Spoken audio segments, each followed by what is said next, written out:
যেখানে বিচার পায়নি, খুনিদের শাস্তি হয়নি। আমরা সেই সমস্ত খুনিদের শাস্তি এবং বিচারের দাবিতে যাতে তারা যথাযথ শাস্তি পায় সেই শাস্তির দাবিতেই সিএম সময় দিয়েছিলেন। আমরা সেই বিচারের দাবিটাই তার কাছে করেছি। সঠিক যে বিচার পাওয়ার দরকার সেইটা পেয়েছিল না বলেই আজকে আমরা মুখ্যমন্ত্রীর কাছে দরবার করলাম। তামান্নার মার সঙ্গে আলাদাভাবে কথা বলা, আনিস খানের বাবার সঙ্গে, দীপঙ্করের সঙ্গে আলাদাভাবে কথা বলে, তামান্নার মা, আনিসের বাবা, দেবুদাস উষা দাসের ছেলে, কামদুনি, এই সমস্ত শুরু করে গোটা রাজ্যে অসংখ্য এই ধরনের ঘটনা আছে, যে ঘটনাগুলো ঘটেছে অথচ দোষীরা শাস্তি পায়নি। তারা যাতে দ্রুততার সাথে শাস্তি পায় এবং এই কেসগুলো নিষ্পত্তি ঘটে, কাজগুলো করার জন্য যা যা প্রয়োজনীয় পদক্ষেপ, সেই পদক্ষেপগুলো গ্রহণ করার ক্ষেত্রে উনি কথা বলেছেন। আমাদের মাননীয় মুখ্যমন্ত্রীর কাছে আমি গত এক সপ্তাহ আগে সময় চেয়েছিলাম যে তামান্নার মা, আনিস খানের বাবা এবং যে আমাদের দীপঙ্কর, দেবুদাস এবং তার স্বস্তিক পুড়িয়ে মারা হয়েছিল 2018 সালে পঞ্চায়েত নির্বাচনে।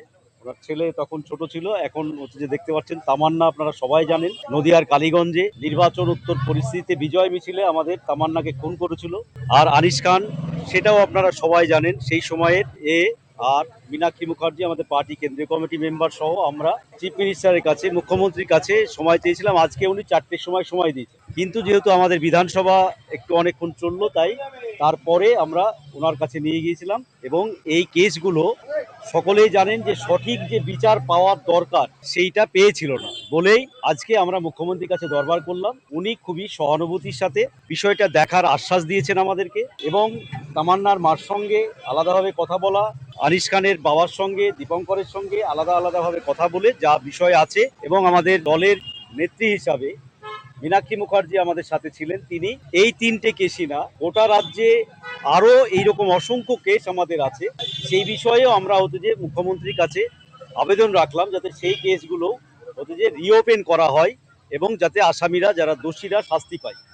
তখন উনি সেই কেসগুলোর ব্যাপারেও একটা ডিটেলস আমাদেরকে গোটা পার্টি এবং বললেন যে রাজ্যের পার্টির ডেলিগেশনও প্রয়োজনে ওনার সাথে দেখা করতে পারেন। এই কথা বলে তিনি এখন আমাদেরকে ডিজিপির কাছে ভবানী ভবনে যাওয়ার জন্য বললেন এবং ডিজিপিকে ফোন করে দিলেন। আমরা এখন ডিজিপির কাছে যাব, তার সাথে তিনার সাথে দেখা করব এবং টোটাল বিষয়গুলো যে বলবো।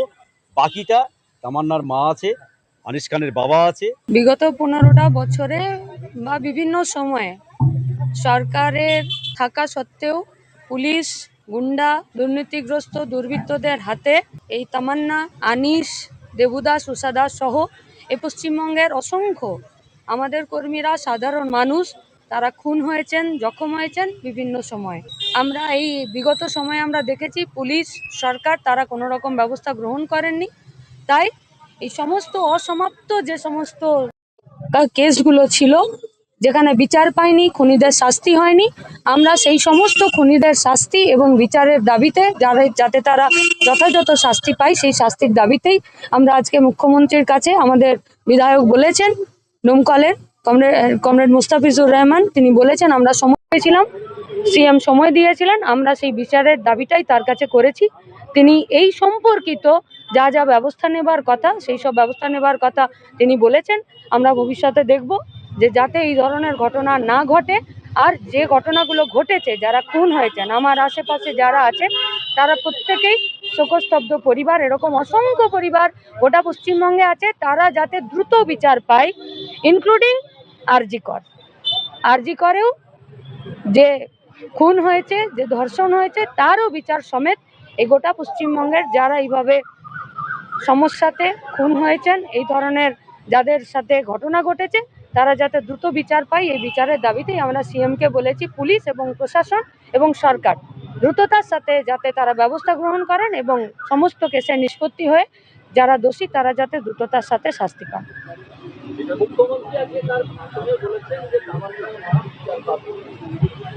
আমরা চাইবো গোটা পশ্চিমবঙ্গের তামান্নার মা, আনিসের বাবা, দেবুদাস উষা দাসের ছেলে, কামদুনি, এই সমস্ত শুরু করে গোটা রাজ্যে অসংখ্য এই ধরনের ঘটনা আছে যা মিডিয়াতে ততটা সামনের সারফেসে আসেনি।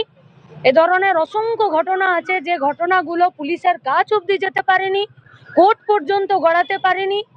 এ ধরনের অসংখ্য ঘটনা আছে, সেই সমস্ত ঘটনাগুলো যেগুলো পুলিশের কাছে আসেনি, কোর্ট অবধি গড়ায়নি, সেগুলোর কি করে কি হবে আমরা জানি না। নিশ্চিতভাবে পশ্চিমবঙ্গে একটা পরিবেশ তৈরি হবে কি হবে না সেটা ভবিষ্যৎ বলবে।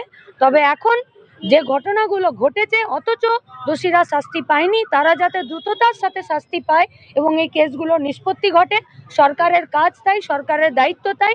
তাই আমরা সরকারের প্রতিনিধি হিসাবে সিএম এর সঙ্গে আমরা দেখা করেছি।